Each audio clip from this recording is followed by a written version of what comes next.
what comes to your mind when you hear the words, be a man? Tough. Brave. Be strong. Be a man. Don't cry. Be a leader. Be a leader. Excellent. Self-sufficient. Masculine. We're caught in that box, okay? So in order for me to feel as though I fit in with other men, I got to talk about manly things. Where along the way were we taught that we had all the answers, and as men, that we had all the answers and that we knew the right thing to do in every given situation?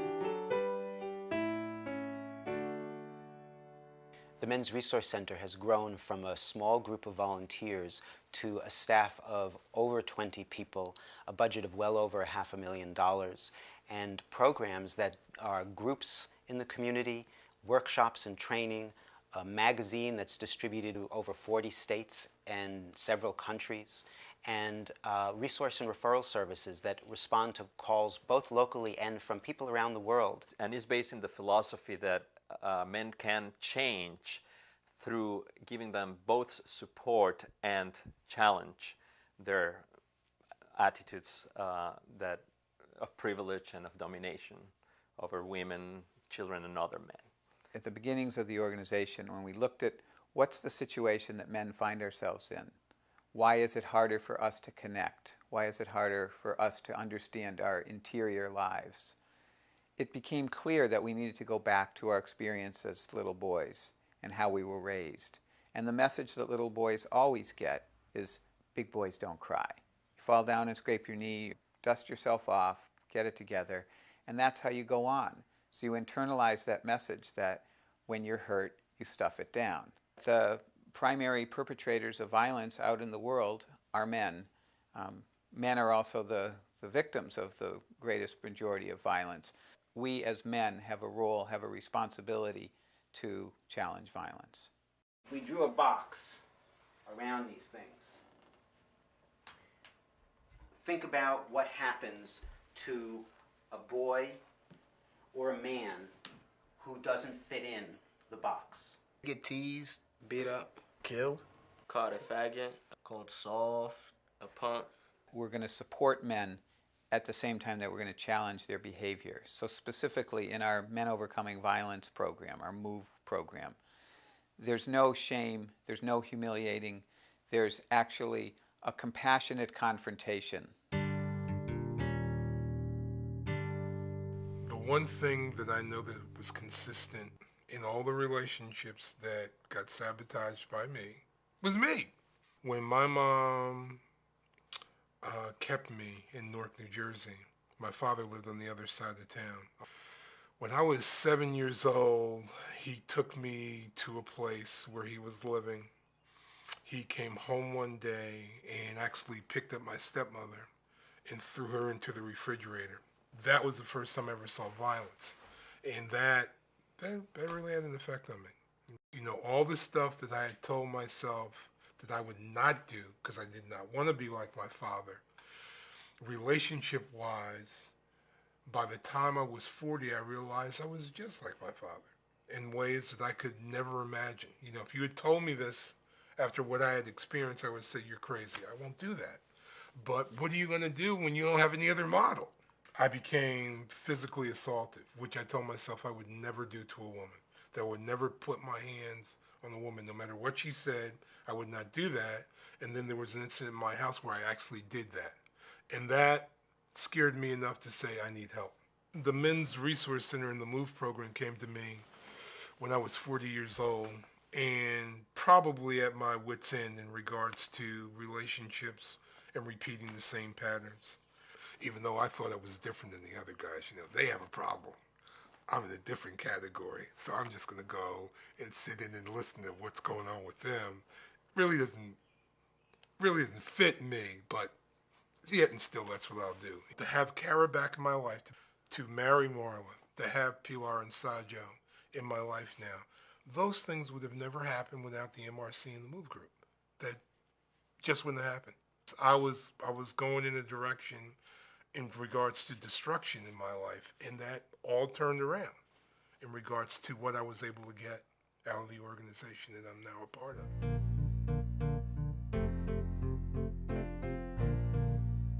And trick is, how do we help to make it safer to step outside of the box so men can be healthy, to be able to be true to themselves, to be able to have their full self. What happened was I saw my therapist, mentioned to her that I was afraid to go home, something I had never said to her before in 10 years. And she said, "Afraid? You're being abused." And I said, "No, I'm not. I'm too tough. I'm too smart to be abused." Well, I can remember holding her by the arms and yelling, being nose to nose with her, and as if, and holding her by both of her arms, as if what I was yelling at her would sink in that way, and she would do what I was telling her was the right thing to do. Everyone thought we were just perfect, beautiful, happy.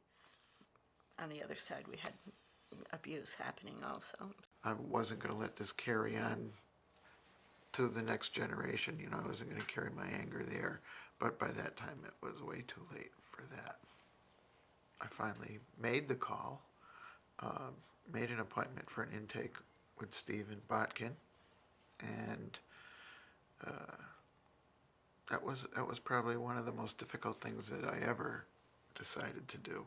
Well, I was in group for 7 years, so I stayed with that until it became second nature. I needed to talk to someone about what was going on with me only. And so at a point with that suggestion to the Men's Resource Center, they developed the Partners group, the Partners program, and I started going to it, and it was perfect in every way. If it wasn't for the Men's Resource Center, I don't know where I would be today. The MRC working on us and us working with the Men's Resource Center has really opened up so much more hope for us, which allows us to look for comfort and carry on with the things that we thought about 29 years ago, long before any violence occurred.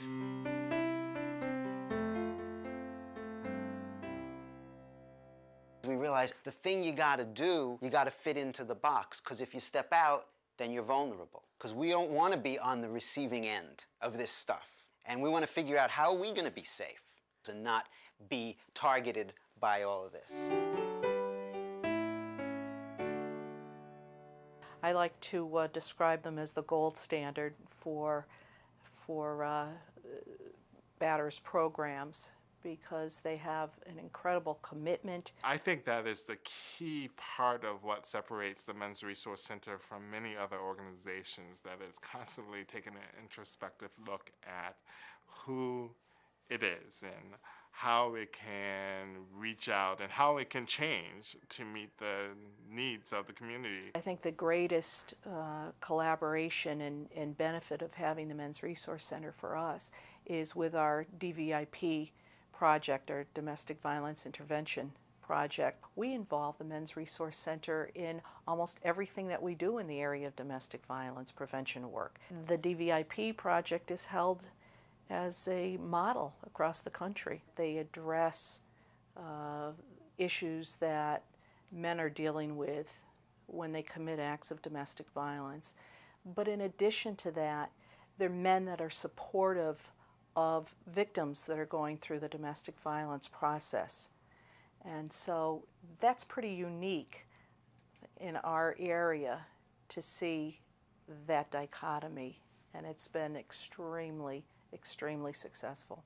The Men's Resource Center Support Group works with gay and bisexual questioning men on several issues, coming out issues and issues related to sexual identity, personal relationship issues, issues related to homophobia and heterosexism, and how that impacts our lives. My daughter became victims of domestic violence.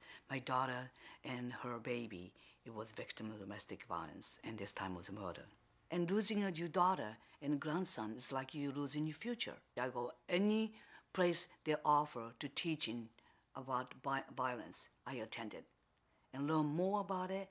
And I realize it's not only women and children you have to help. You have to help men also. But I'm very proud to be part of the great group of people, and they work so hard to prevent in the future children and violence. So we can us adults could create safe place for next generation.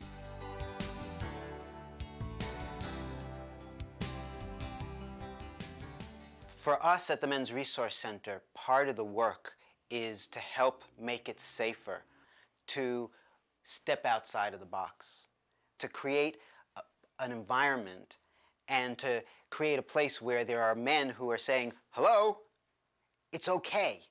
We want to take the Men's Resource Center's message as far and as wide as we can to every corner of the country and around the world. I've been fortunate to have been invited to different countries to do this work. I've been in Siberia, in Russia, I've been in Chile, I've been in my native Mexico, and they have been very open to our message, and actually they see us as a leader and as a teacher in this philosophy of balancing challenge and support. We've been doing trainings in North Carolina and New Mexico. We've done them in Canada. We've had visitors come from Sweden, from South Africa, to learn this unique model of supporting men in challenging violence, of working with young people, of putting out a publication that speaks to an evolving masculinity.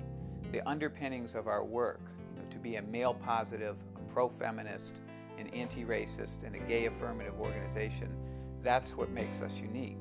When we do this work, when we stop our violence against women, against children, against other men, against sexism, we become more fully human. The work that we're doing at the Men's Resource Center is important for our world, because as we look around and see what's going on in terms of violence and the challenges of men in our world, whether it's in the communities, in our families, or globally, we see the need for men to find new ways to take power, to feel powerful, to change the world that we're living in. And the model of the Men's Resource Center offers us hope.